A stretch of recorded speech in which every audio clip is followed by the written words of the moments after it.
Shalom, haleluya, puji nama Shalom. Tuhan. Shalom. Masih diberkati Tuhan sampai hari ini, amin. Yes. Amin, haleluya. Mari kita siapkan hati kita, Haleluya, kita yes. siapkan pikiran kita mau menghadap Dia Raja di atas segala raja. Amin. Sebab Engkau Allah yang setia Tuhan. Amin. Engkau Bapa yang kekal bagi setiap Amin. kami, haleluya.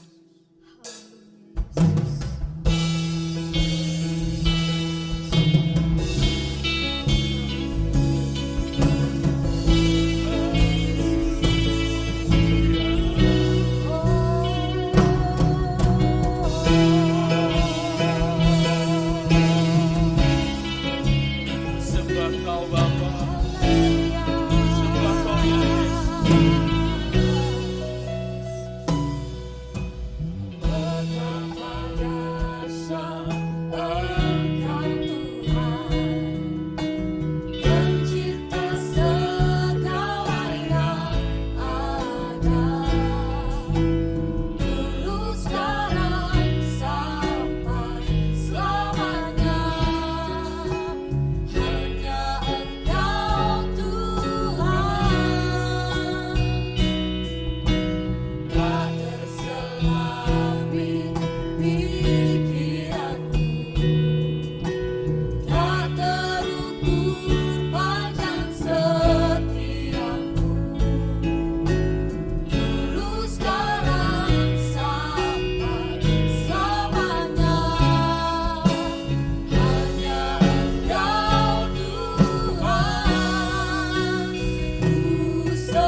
kami Tuhan. Kami siap memuji memuliakan nama-Mu. Mari yang siap melompat bagi Tuhan sama-sama katakan amin. Haleluya. Beri sorak-sorai bagi Tuhan. Sebab sungguh nyata kasih bagi Tuhan.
Selalu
sungguh Tuhan, Kau berikan setiap kami sukacita yang dari Engkau ya Bapa. Apapun yang Kau berbuat dalam setiap hidup kami adalah baik ya Yesus. Dan kami mau lebih lagi sembah, memuji nama-Mu.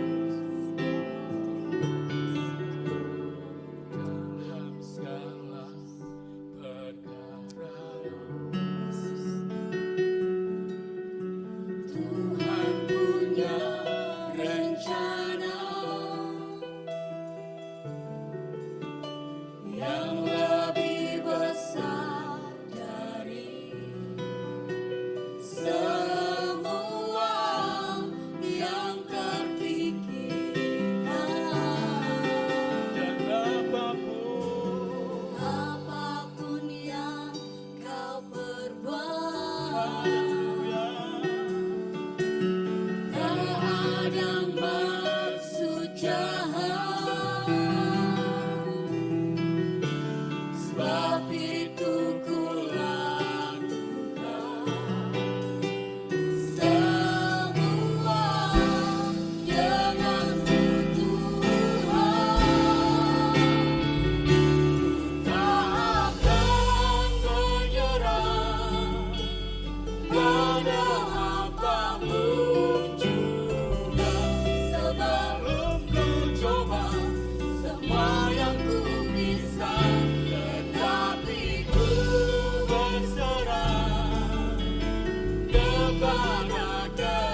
Terpujilah Engkau Allah yang Maha Kuasa.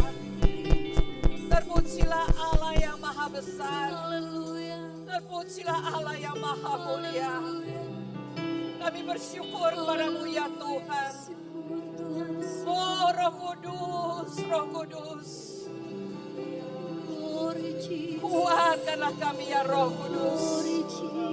Terima kasih ya Tuhan atas segala perlindungan-Mu yang sudah Kau nyatakan dalam kehidupan kami. Terima kasih ya Tuhan, penyertaan-Mu senantiasa di dalam kehidupan kami. Terima kasih ya Allahku. Terima kasih Allah yang Maha Mulia. Pada sore hari ini ya Tuhan, kuduskanlah kami semuanya. Kaulah muda anak-anak-Mu ya Tuhan, kaum muda. Dimanapun mereka berada di pusat maupun di satelit-satelit. Tuhan Engkau menyertai kami Tuhan. Anak-anak muda-Mu yang ada berada di rumah maupun dimanapun mereka berada. Kuat kuasa Roh Kudus-Mu Tuhan atas segala pikiran kami. Sucikan dan kuduskan.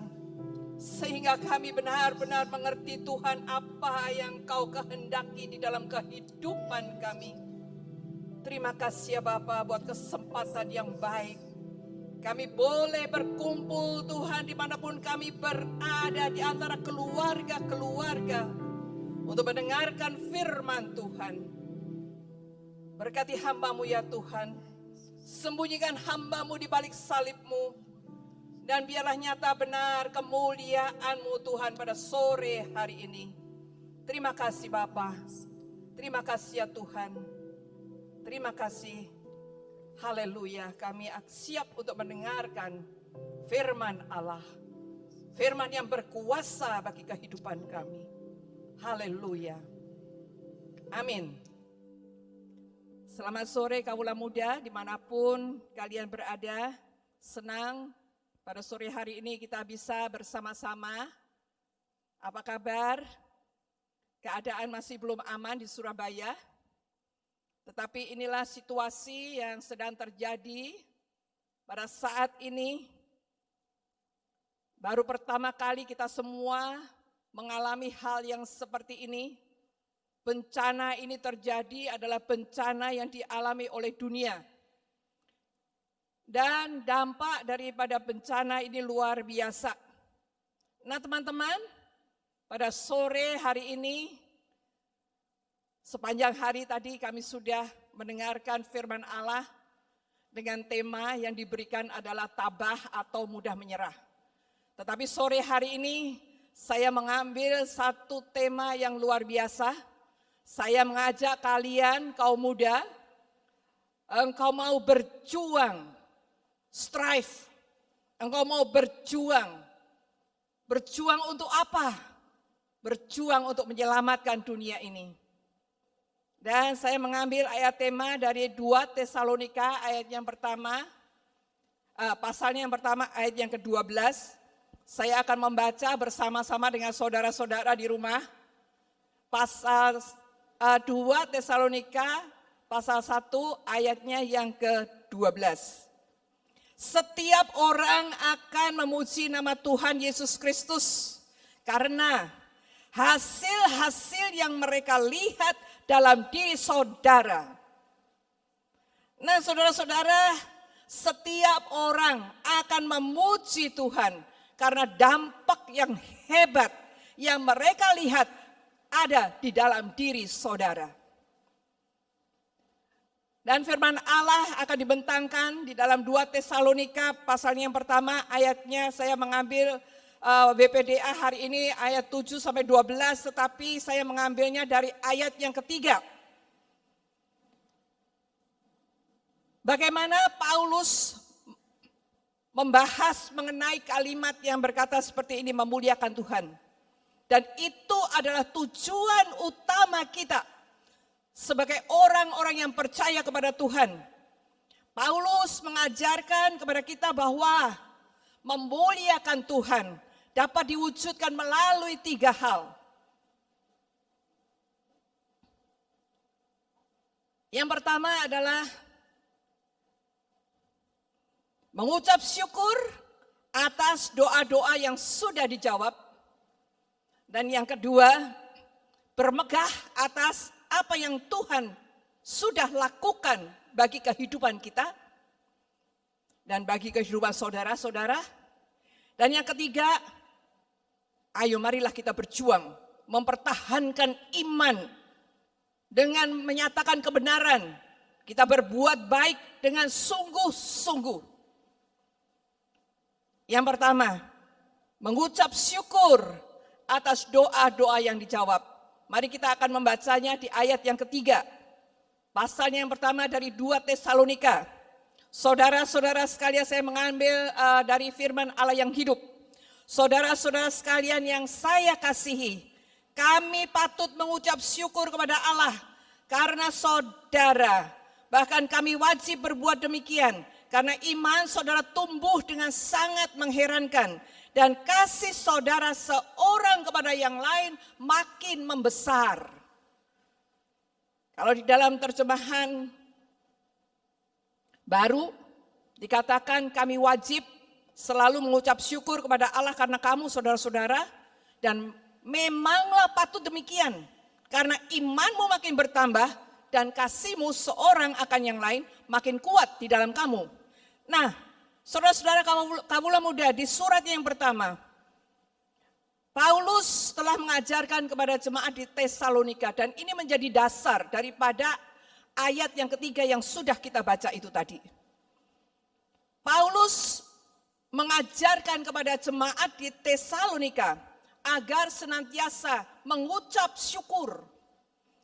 Di dalam 1 Tesalonika ayat yang pasal yang pertama ayat yang kedua, kami selalu mengucap syukur kepada Allah karena kamu semua dan menyebut kamu di dalam doa kami. Paulus senantiasa mengucap syukur untuk jemaat di Tesalonika.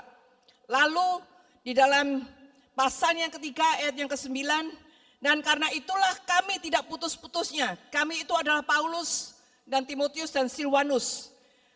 Juga kepada Allah sebab kamu telah menerima firman Allah yang kami beritakan itu. Bukan sebagai perkataan manusia, tetapi dan memang sungguh-sungguh demikian sebagai firman Allah yang bekerja juga di dalam kamu yang percaya. Tidak hanya mengucap syukur teman-teman, saudara-saudara, Paulus juga mengajarkan kepada kita semua agar kita senantiasa berdoa.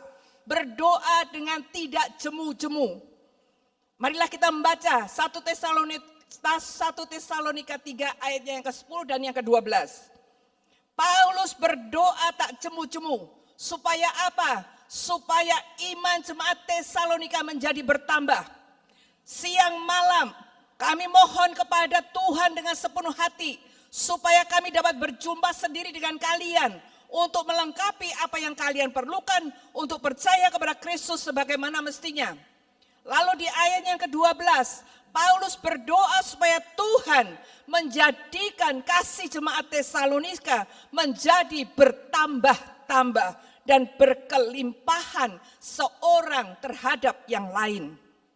Doa-doa Paulus sudah dijawab Tuhan. Oleh karena ayat-ayat itulah menjadi satu alasan bagi Paulus untuk mengucap syukur di dalam surat yang kedua, pasal yang pertama dan ayat yang ketiga.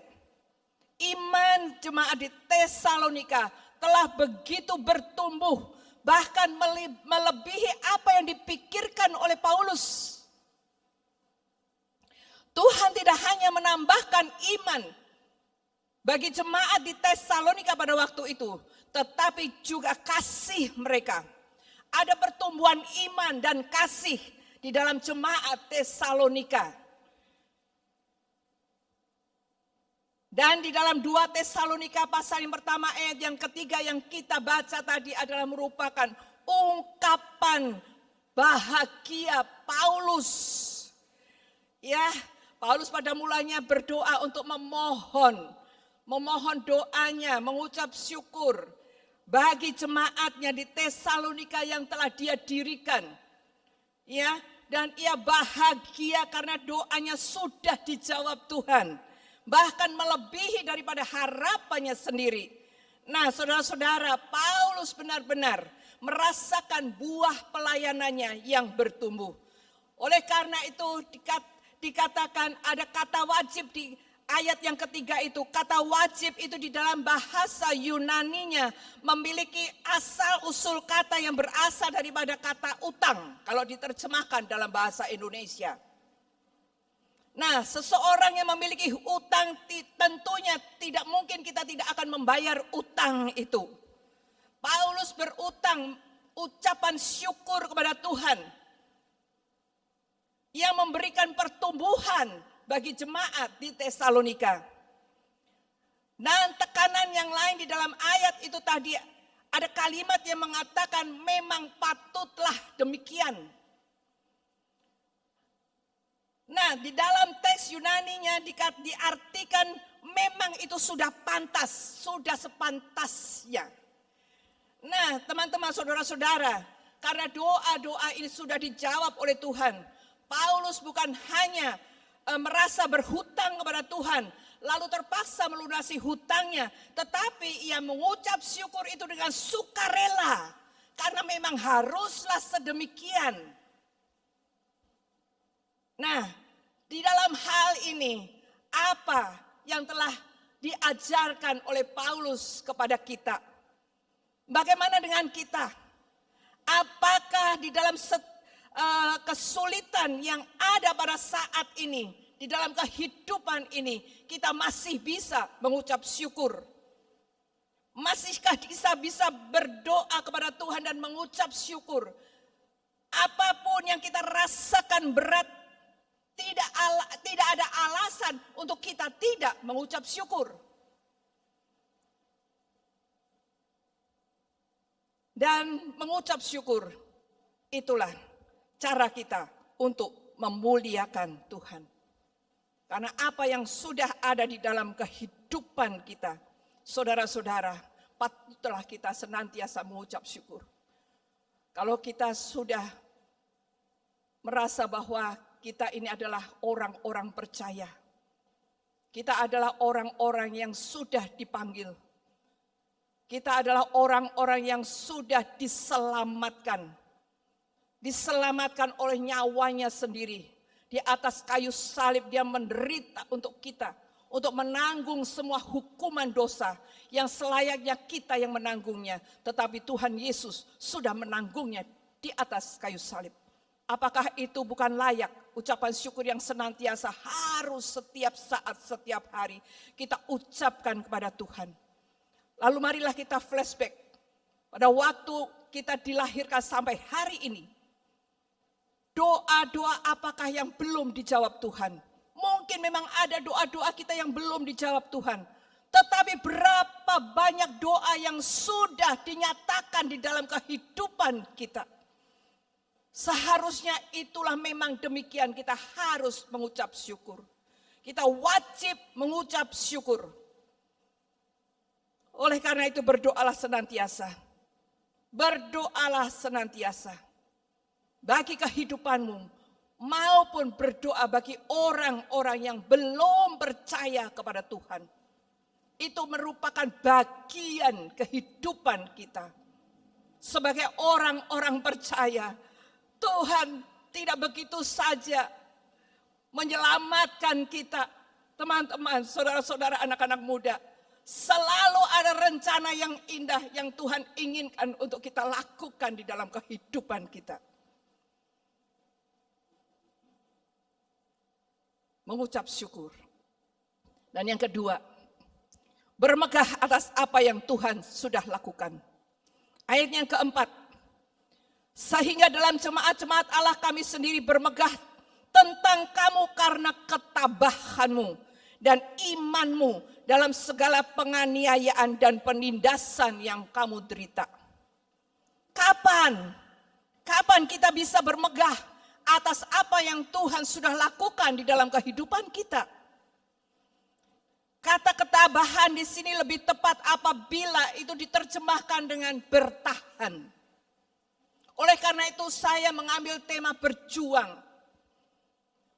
Bertahan itu ada unsur aktif yang terkandung di dalamnya. Bertahan, tidak hanya tabah dan bukan pasif. Bertahan itu ada sesuatu yang aktif yang harus kita lakukan. Dan sikap ketahanan inilah yang Paulus megahkan.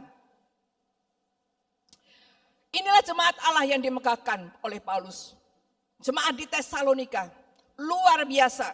Mereka bisa bertahan di dalam penderitaan yang mereka alami. Dan yang kedua adalah kata iman. Kata iman ini sudah muncul di ayatnya yang ketiga. Sebagai alasan Paulus mengucap syukur. Dan Paulus mengulang kata yang sama di ayatnya yang keempat. Kata iman di sini ditempatkan setelah kata ketabahan. Dan itu memiliki arti adalah sesuatu, adalah iman yang merujuk pada sesuatu yang kita imani. Yaitu kebenaran. Iman kebenaran. Itu artinya di dalam ayat yang keempat ini. Paulus memang menyebutkan kata iman itu berkali-kali di dalam ayat-ayat nanti yang akan kita pelajari. Di dalam ayat yang ketiga Paulus mengkaitkan iman itu dengan kasih. Dan di dalam ayat yang keempat Paulus mengkaitkan iman itu dengan kebenaran. Lalu ada lagi kata iman di ayat yang ke-11. Paulus mengaitkan iman itu dengan perbuatan baik. Nah, dengan iman kita bisa memiliki kasih yang benar, pertahanan yang kuat terhadap penderitaan, terhadap kesulitan, dan kita bisa menempatkan perbuatan baik itu di dalam pemahaman yang tepat. Nah, teman-teman sekalian, anak-anak muda, dengan menjalankan kebenaran Allah, dengan hidup sesuai dengan firman Tuhan, maka apa yang ada dalam kehidupan kita, pemikiran kita, perkataan kita, tingkah laku kita, semuanya akan sesuai dengan firman Allah. Dan kalimat selanjutnya menegaskan bahwa jemaat Tesalonika sedang mengalami penganiayaan dan penindasan. Penganiayaan dan penindasan itu berlangsung terus-menerus. Itu yang dialami oleh jemaat Tesalonika. Dan kalau mereka bisa bertahan di dalam penderitaan itu, apakah kita tidak bisa bermegah karena itu? Karena ada Tuhan di atas segala penderitaan dan penganiayaan itu. Di dalam ayatnya yang kelima, dikatakan, suatu bukti tentang adilnya penghakiman Allah yang menyatakan bahwa kamu layak menjadi warga kerajaan Allah. Kamu yang sekarang menderita karena kerajaan itu. Nah, saudara-saudara, dari kata memuliakan Tuhan, kita wujudkan dengan cara kita mengucap syukur senantiasa. Dan kemudian kita juga mewujudkannya dengan kita bisa bermegah di dalam Tuhan. Dengan apa yang Tuhan sudah lakukan. Dengan apa yang sudah kita kerjakan, keselamatan itu, dengan kemudian iman, kasih, dan kemudian iman dengan kebenaran. Kita layak, kita bermegah. Dan dikatakan di dalam ayat yang kelima, pada waktu Tuhan kita adalah Tuhan yang adil. Apabila kita memelihara iman kita di hadapan Tuhan, maka pada waktu penghakiman Allah itu adalah setia dan adil. Dan apa yang akan dinyatakannya oleh Tuhan kepada kita, dikatakan bahwa kamu layak menjadi warga kerajaan Allah. Di dalam Yeremia 23 ayat yang kelima, dan itu merupakan bacaan kita pada hari ini. Sesungguhnya waktunya akan datang, demikianlah firman Tuhan, bahwa aku akan menumbuhkan tunas adil bagi Daud. Ia akan memerintah sebagai raja yang bijaksana dan akan melakukan keadilan dan kebenaran di negeri. Pada ayat-ayat ini menunjukkan bahwa pada masa yang akan datang ada tunas adil. Dan itu sudah digenapi. Tuhan Yesus sudah datang ke dalam dunia ini. Tuhan Yesus yang memberikan kita kekuatan di dalam segala penderitaan dan penganiayaan yang ada di dalam dunia ini. Dan ayatnya yang ke-6 di dalam 2 Tesalonika 1 dikatakan, sebab memang adil bagi Allah untuk membalaskan penindasan kepada mereka yang menindas kamu. Nah, teman-teman, penjelasan ayat-ayat ini dimulai memang dari kenyataan ada penderitaan. Ya, penderitaan, penganiayaan yang terus berkelanjutan. Dan seringkali apabila kita mengalami kesulitan-kesulitan di dalam kehidupan kita, sehingga seringkali urip kok koyo ngene yo. Ora mandek-mandek. Kesulitan terus-menerus datang. Sampai datangnya COVID-19, saudara-saudara. Makin banyak kesulitan. Ya. Makin banyak kesulitan. Bagaimana dengan keadaan ekonomi? Bagaimana dengan pendidikan? Bagaimana dengan gereja-gereja? Saya teringat di dalam Mazmur 83 itu adalah Mazmurnya Asaf. Asaf itu bermazmur di dalam 12 pasal. Pasal Mazmur pasal 50, 73 sampai 83. Nah, siapakah Asaf? Asaf orang yang tidak bercela di hadapan Tuhan. Dia tidak melakukan yang tidak benar di hadapan Tuhan, teman saudara-saudara. Tetapi dia sempat merasa kekeringan rohani yang begitu mendalam. Karena Asaf melihat bahwa kehidupan orang-orang yang tidak benar menurut dia lebih dilihatnya. Mengapa lebih pantas hidup mereka daripada hidup saya? Dan seringkali itulah yang kita lihat di dalam segala penderitaan yang terus-menerus yang kita alami di dalam kehidupan kita. Seringkali kita melihat kehidupan orang lain. Kehidupan orang lain yang kita rasa sepertinya kehidupan itu lebih hebat daripada kehidupan kita yang sudah kita menjalankan apa yang diperintahkan oleh Tuhan. Saudara-saudara, saya ingin memberitahukan bahwa Allah mengizinkan penderitaan itu terjadi. Allah membiarkan kita untuk menderita. Ya, dan senantiasa menguatkan kita agar kita tidak membalas segala penindasan orang. Dan Tuhan senantiasa menopang kita agar kita bertahan. Kita bisa berjuang, bertahan, mempertahankan benteng iman kita. Sehingga kita pada waktunya, maka kita akan dinyatakan bahwa kita layak bagi kerajaan Allah. Ayat yang ke-6, Paulus melanjutkan bahwa keadilan itu bukan hanya sudah mulai dinyatakan Allah lewat penyertaan Tuhan di dalam setiap penderitaan kita, tetapi juga akan dinyatakan secara sempurna pada akhir zaman nanti. Pada waktu Tuhan Yesus datang kembali, maka saudara-saudara janganlah kita khawatir bahwa ia pasti akan membalaskan penindasan itu kepada mereka yang menindas kita. Dan membiarkan diri untuk ditindas. Dan tetap kita mengasihi musuh-musuh kita.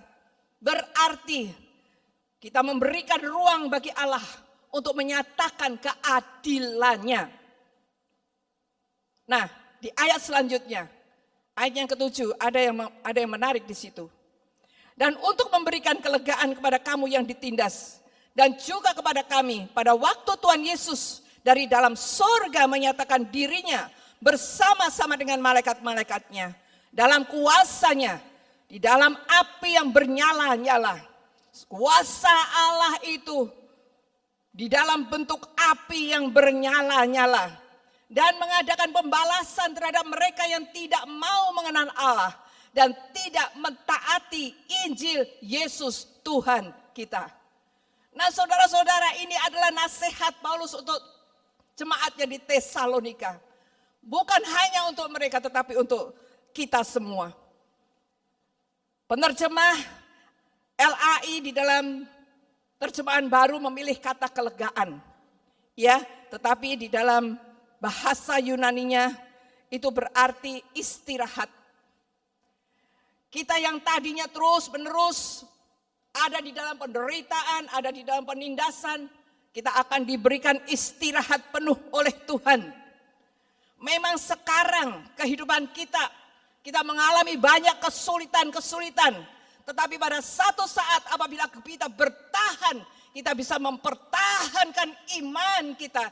Kita terus berjuang, maka pada waktunya, ya teman-teman, kasih hikmat Allah, kedaulatan Allah itu akan dinyatakan di dalam kehidupan kita. Dan kita akan berdiam bersama-sama di dalam kekekalan itu.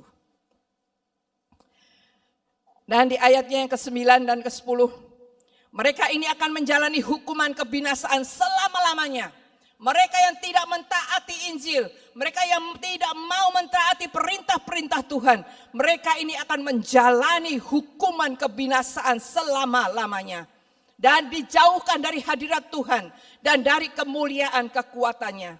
Dan apabila ia datang pada hari itu untuk dimuliakan di antara orang-orang kudusnya dan untuk dikagumi oleh semua orang percaya. Sebab kesaksian yang kami bawa kepadamu telah kamu percayai. Dan itu adalah harapan Paulus untuk kita semua.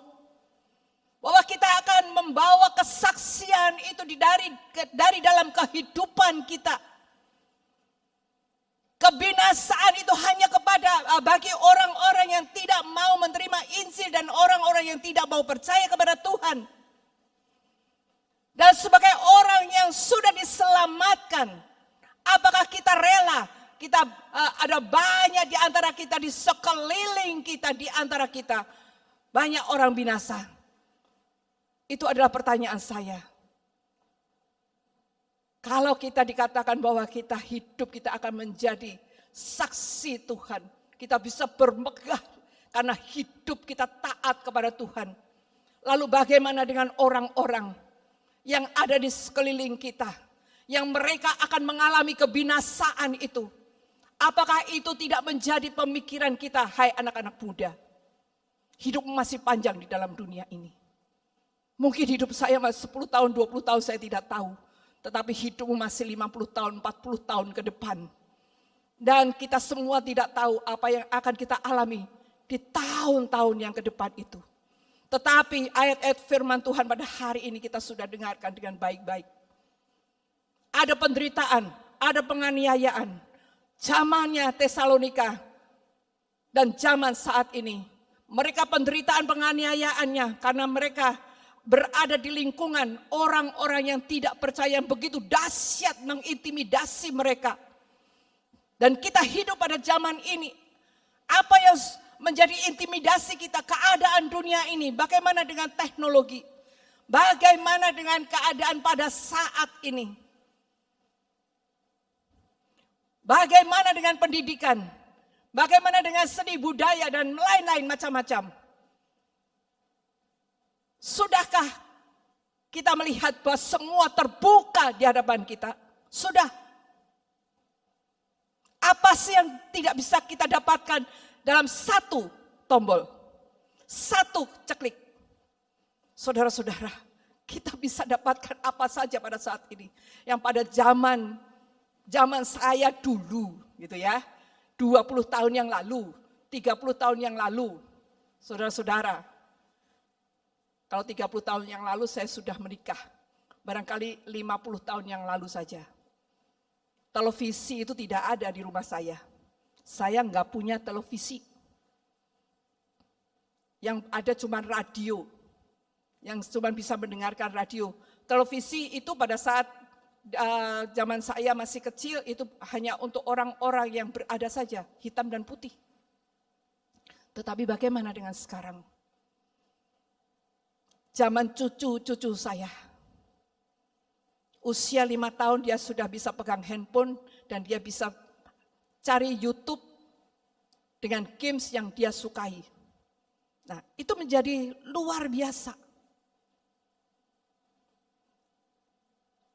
Dan apakah dalam zaman ini kita bisa memelihara apa yang Tuhan perintahkan agar kita hidup kudus dan benar bagi Dia? Dalam keadaan yang seperti ini, seringkali saya berdoa kepada Tuhan, bagaimana nasib cucu-cucu saya ini di masa yang akan datang ya Tuhan.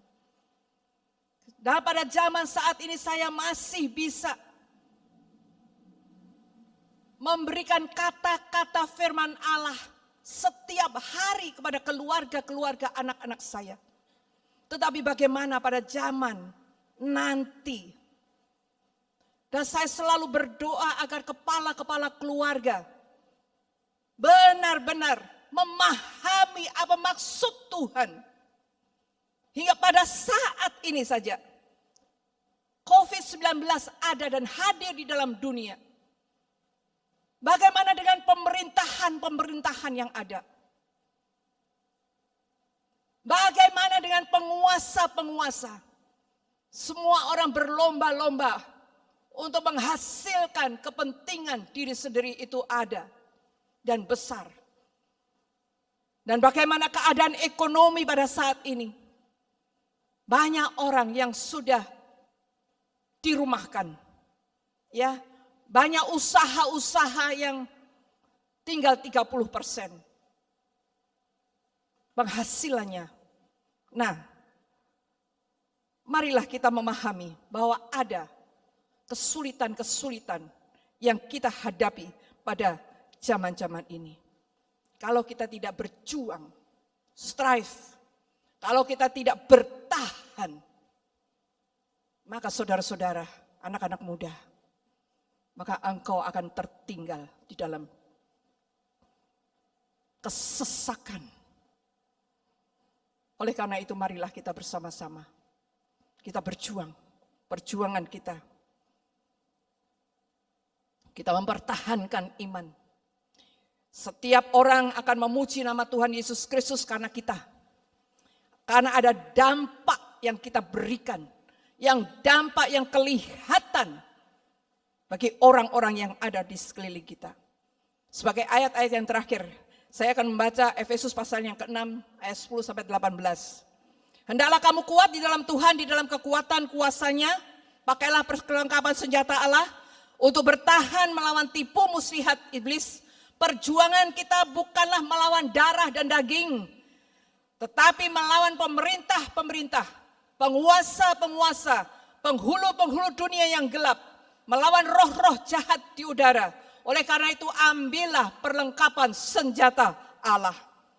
Kita akan tetap berdiri, kita akan bertahan, kita berjuang, berikat pinggangkan kebenaran, berbaju sirahkan keadilan, kakimu berkasutkan kerelaan untuk memberitakan Injil dimanapun engkau berada. Pergunakan perisai iman, karena dengan perisai iman itu kamu dapat memadamkan semua panah api si jahat. Terimalah ketopong keselamatan dan pedang roh, yaitu firman Allah. Berdoalah setiap waktu di dalam roh. Seperti Paulus mengajarkan kepada kita, agar kita tidak jemu-jemu berdoa dan mengucap syukur. Wujudkanlah itu di dalam kehidupanmu. Kaulah muda, buktikanlah itu. Mari perjuangan kita tidak berhenti sampai di sini. Kekuatan Allah itu ada di dalam kehidupan kita. Hiduplah berdampak. Dampaknya jangan cuman begitu saja, tetapi dampak yang hebat. Dampak yang hebat, menjadi berkat dimanapun kalian berada. Bawa sinar, keterang, kemuliaan Allah dimanapun kau berada. Mari tim musik, leader singer. Haleluya. Terima kasih ya Tuhan. Engkau sungguh baik buat kami semua. Anak-anak muda dimanapun kau berada pada saat ini. Tuhan menginginkan kehidupanmu. Pakailah hidupmu. Biar terus engkau akan bertahan. Engkau akan berjuang. Wujudkan rencana Allah itu di dalam kehidupanmu. Jalan hidup orang benar. Haleluya. Terpujilah Engkau ya Tuhan. Haleluya.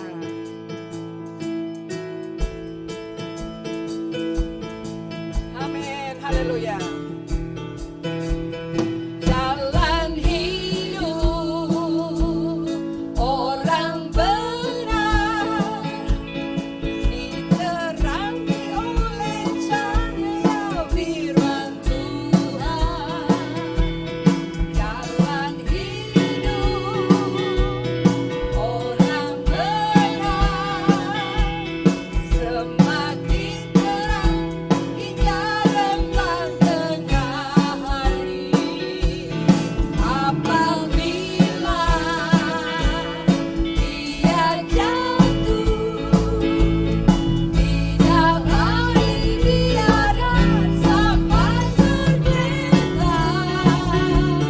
Sebab tangan Tuhan jua yang menopangnya dan membangunkan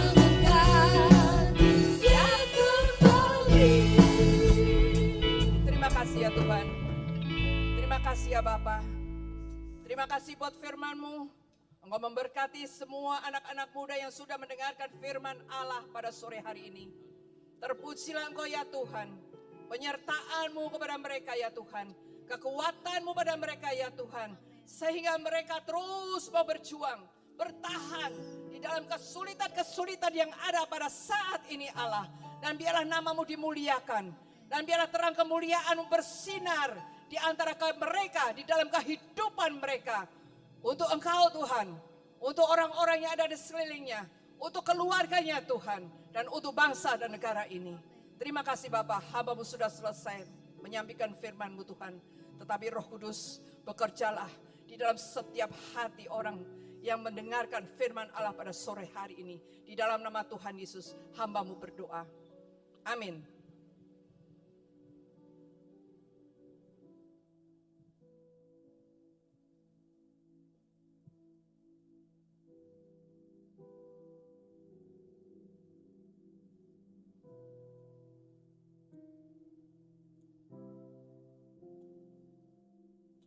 Haleluya.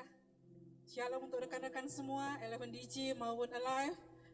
Diberkati sore hari ini dengan berkat firman. Amin. Ya, kita biarlah firman yang sudah disampaikan bisa menjadi rema dan kita menjadi pelaku-pelaku firman. Oke, sebentar kita akan mendengarkan memberikan persembahan dan akan mendengarkan pengumuman. Sebelumnya kita akan berdoa terlebih dahulu. Haleluya Yesus. Mengucap syukur Allah, berterima kasih untuk malam hari ini Tuhan. Kau sudah menyertai kami, Kau tetap memberkati kami Bapa.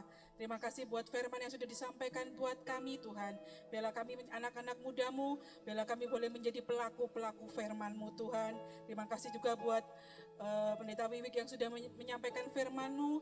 Biarlah urapan Allah buat hamba-Mu Bapa dalam setiap apapun yang dilakukan, dalam pekerjaan dan pelayanan yang Kau selalu memberkati. Terima kasih Tuhan, terima kasih. Kalau sebentar kami akan memberikan persembahan kami, biarlah Tuhan persembahan kami persembahkan dalam tangan-Mu, dan biarlah untuk persembahan kami untuk memperlebar kerajaan-Mu saja. Terima kasih Tuhan, terima kasih. Kami siap memberi dengan sukacita. Hanya dalam nama Tuhan Yesus, haleluya, amin.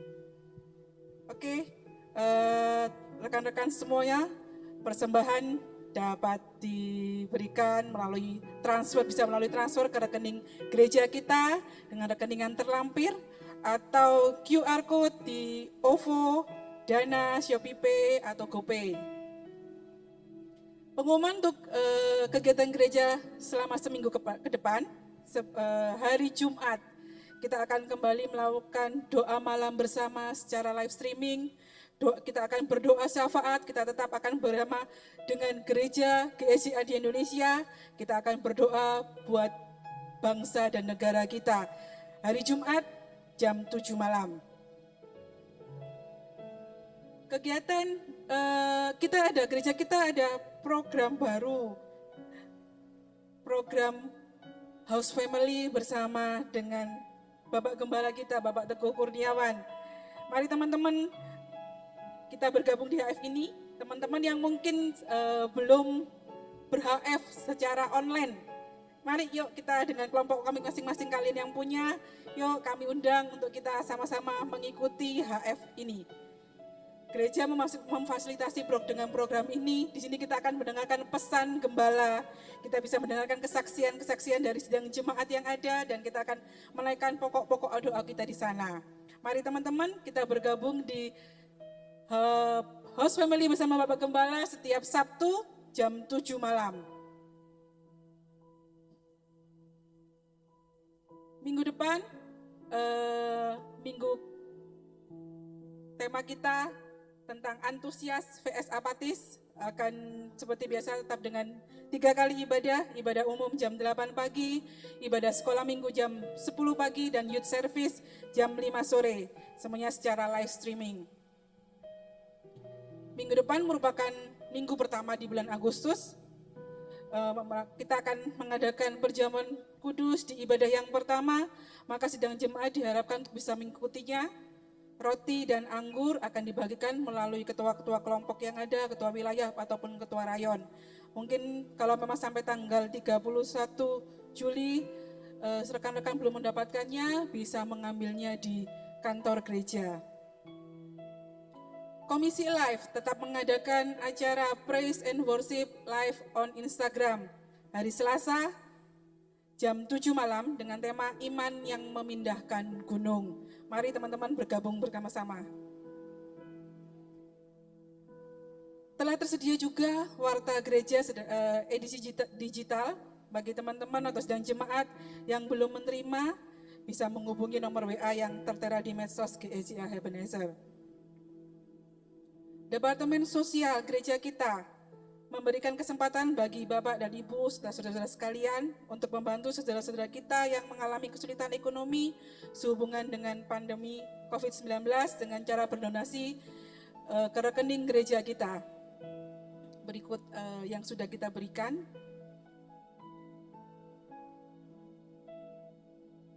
House Family sementara ditiadakan, atau kalau memang ingin mengadakan bisa diadakan melalui aplikasi online Zoom. Bagi saudara-saudara atau rekan-rekan yang ingin bisa menghubungi saudara Kevin. Semua kegiatan Departemen Sosial, aerobik, konsultasi kesehatan, bimbingan belajar maupun konsultasi hukum untuk sementara ditiadakan. Info diakonia tetap akan dilayani, penyerahan anak, baptisan air maupun pernikahan. Rekan-rekan atau saudara-saudara bisa menghubungi kontak person yang terlampir. Sosial media GSIA Ebenezer, ingin tahu seputar kegiatan gereja kita maupun satelit-satelit, mari ikuti semua media sosial gereja kita yang ada. Mensukseskan tetap tagar stay at home, mari teman-teman semua kita menjaga jarak atau physical distancing, rajin mencuci tangan, tetap menggunakan masker atau face shield kalau kita keluar rumah, dan kita siap untuk menghadapi new normal bersama-sama. Tetap aman dan tetap sehat. Pengumuman yang terakhir, kita akan menyaksikan video dari podcast 11DG. Silakan.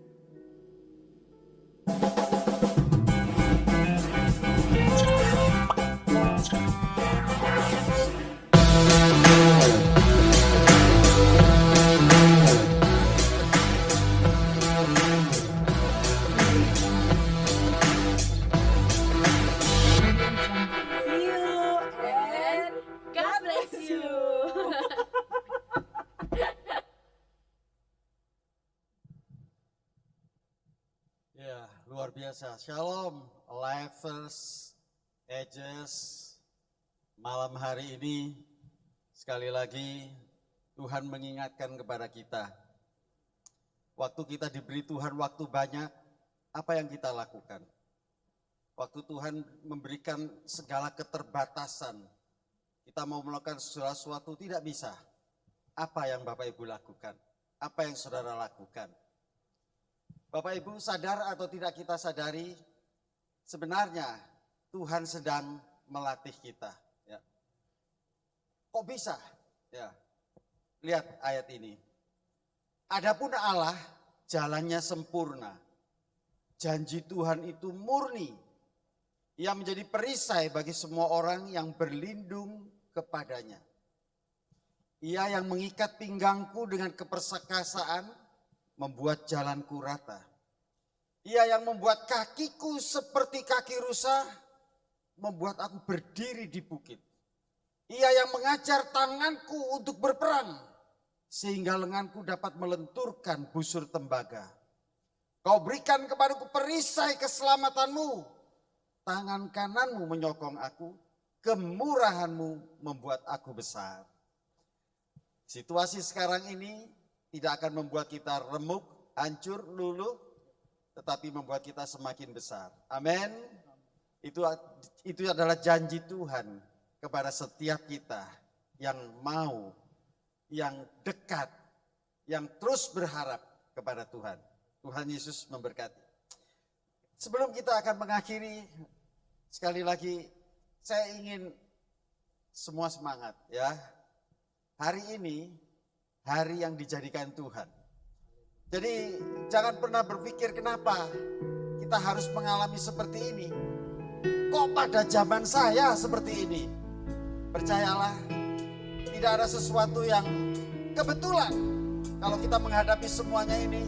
Karena hari ini adalah hari yang dijadikan Tuhan untuk kita. Amin. Haleluya. Hari ini hari yang telah dijadikan Tuhan. Mari kita bersuka. Hari ini hari yang telah dijadikan Tuhan. Mari kita bersuka.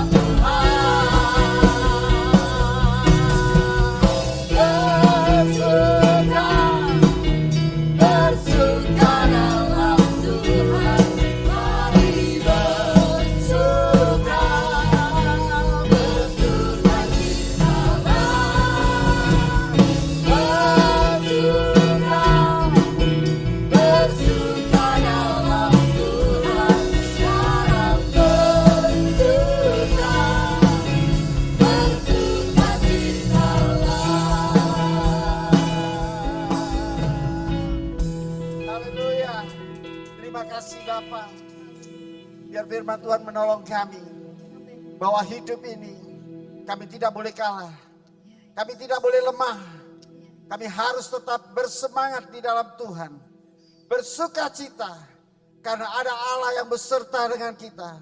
Apapun yang terjadi dengan kehidupan kami hari-hari ini, kami percaya penyertaan Tuhan cukup bagi kami, untuk kami menghadapi segala sesuatu. Dan tidak ada yang mustahil bagi Tuhan.